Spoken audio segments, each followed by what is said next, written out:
The honourable member from Sherwood Park, Fort Saskatchewan. Under these Liberals, well-connected government elite insiders have been pretending to be Indigenous in order to take contracts intended for Indigenous peoples. But up until today, we didn't know just how high the rot went. Today, the Liberals' Indigenous contracting scandal just got a bit randier, with revelations that the company owned by the Liberal minister from Edmonton Centre tried to identify itself as Indigenous in order to get government contracts. Recall that when text messages came out about someone named Randy directing the affairs of the company in violation of ethics laws, the minister's partner claimed that it was someone else named Randy. He later admitted that was false, but said the references to Randy were the result of autocorrect. In order to help get government contracts, they invented another Randy and they pretended he was Indigenous. Here's the bottom line. Indigenous peoples in Canada have tragically high levels of poverty. This privileged elite minister's fraudulent company tried to grab contracts that the government had promised to Indigenous peoples by pretending to be Indigenous. It has never been more clear that this minister and these Liberals are only in it for themselves. Yeah. Go ahead, Mr. Genuous. Thank you very much, Chair. I want to speak in support of this motion for Mr. Barrett to bring back Liberal Minister Randy Boissonnault here to the Ethics Committee. And in particular, I want to speak to the issue of claims made that his company, a company that he owned as minister that was also seeking federal government contracts, claims that this company was Indigenous.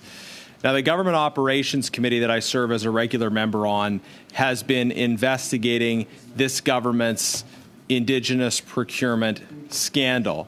And we've been undertaking this investigation really at the request and in response to concerns that have been raised by Indigenous leaders themselves. Indigenous leaders have asked the Auditor General to look into the contracting scandal.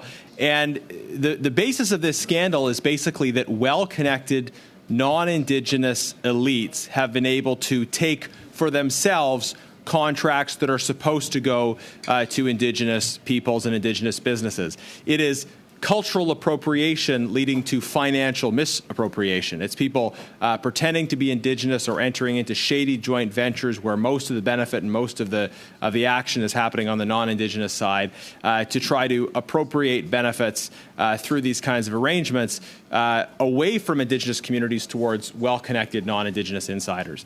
And this is a problem that we have become aware of, that we've been investigating for a number of months. And in fact, the AFN, Chief Bernard from the AFN said that in their view, most of those contracts from the Indigenous procurement set aside are going to shell companies.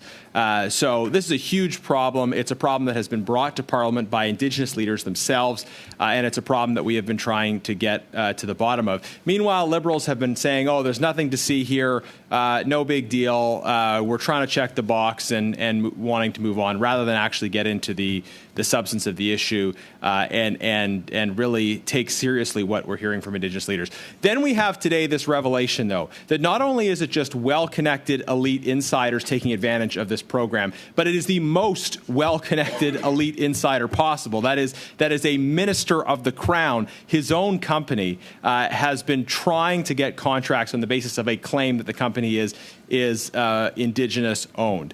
And looking back at the record, Minister Boissonnault has made all kinds of contradictory claims regarding his identity in various places, in various publications. And in the House today, the Liberals admitted, in fact, in response to a question period, they admitted that this business was never on the Indigenous business list. So the government is saying that that this company wasn't on the Indigenous business list, and yet the minister's company was making the claim that they were Indigenous on the basis of inconsistent claims about identity that the minister has made. So this is a very serious issue because we can see the legacy of various things that have been done to Indigenous peoples, tragic rates of poverty, and therefore the urgency of of fully including Indigenous peoples in the economy, of supporting measures that advance economic development. And yet we have measures announced by the government then being taken advantage of by elite insiders, including a company that in the course of trying to get these contracts claimed to be fully Indigenous owned and that was able to do business with the government to their advantage. So we very much need to get to the bottom of these claims and the involvement of Minister Boissonnault in this very serious Liberal Indigenous procurement scandal. So I'm very supportive of the motion and look forward to him being brought back to testify before this committee. Thank you. Thank you, Mr. Genius.